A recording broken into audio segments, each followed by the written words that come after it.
നമ്മുടെ ഐഫോണിൽ call dialer open ചെയ്യുമ്പോൾ നമുക്ക് മുകളിലായിട്ട് ലിസ്റ്റ് എന്ന് കാണാം. ജസ്റ്റ് അതൊന്ന് ക്ലിക്ക് ചെയ്യുക. അതിനുശേഷം ഓൾ ഐക്ലൗഡ് എന്ന ഓപ്ഷൻ ക്ലിക്ക് ചെയ്തുകൊണ്ട് എക്സ്പോർട്ട് ക്ലിക്ക് ചെയ്യുക. ഓക്കെ, അപ്പോൾ നമുക്ക് ഇങ്ങനെ ഓപ്ഷൻ കാണും. റൈറ്റിലായിക്കൊണ്ട് നമുക്ക് ഡൺ എന്നൊരു ഓപ്ഷൻ കാണിക്കും. അത് ക്ലിക്ക് ചെയ്യുമ്പോൾ നമുക്ക് ഏതൊരു ആപ്ലിക്കേഷനിലേക്കാണോ ഷെയർ ചെയ്യേണ്ടത് അത് ചോദിക്കും. അവിടെ നമ്മൾ ഗൂഗിൾ ഡ്രൈവ് സെലക്ട് ചെയ്തു. അപ്പോൾ ഗൂഗിൾ ഡ്രൈവിൽ നമുക്കിപ്പോൾ ഏത് ഇമെയിലിലേക്കാണ് അപ്ലോഡ് ചെയ്യേണ്ടത് എന്ന് ചോദിക്കുന്നുണ്ട്. അപ്പോൾ നമ്മൾ ഒരു ഇമെയിൽ അവിടെ സെലക്ട് ചെയ്തുകൊണ്ട് ജസ്റ്റ് അപ്ലോഡ് ടാപ്പ് ചെയ്യുക. അതിനുശേഷം നമ്മുടെ ആൻഡ്രോയിഡ് ഫോണിൽ നമ്മുടെ ഗൂഗിൾ ഡ്രൈവ് ആപ്ലിക്കേഷൻ ഓൺ ചെയ്യുക. ഓക്കെ, അത് ഓപ്പൺ ചെയ്യുമ്പോൾ നമുക്ക് കോണ്ടാക്ട്സ് ഇവിടെ അപ്ലോഡായി കിടക്കുന്നത് കാണാം. ജസ്റ്റ് ഒന്ന് ടാപ്പ് ചെയ്യുക.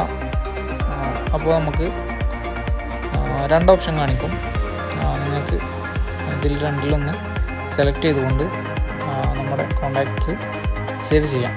ഓക്കെ, ഐഫോണിൽ നമ്മൾ ഏത് ജിമെയിലിലേക്കാണോ അപ്ലോഡ് ചെയ്തത് ആ ജിമെയിൽ തന്നെ ആയിരിക്കണം നമ്മുടെ ആൻഡ്രോയിഡിൽ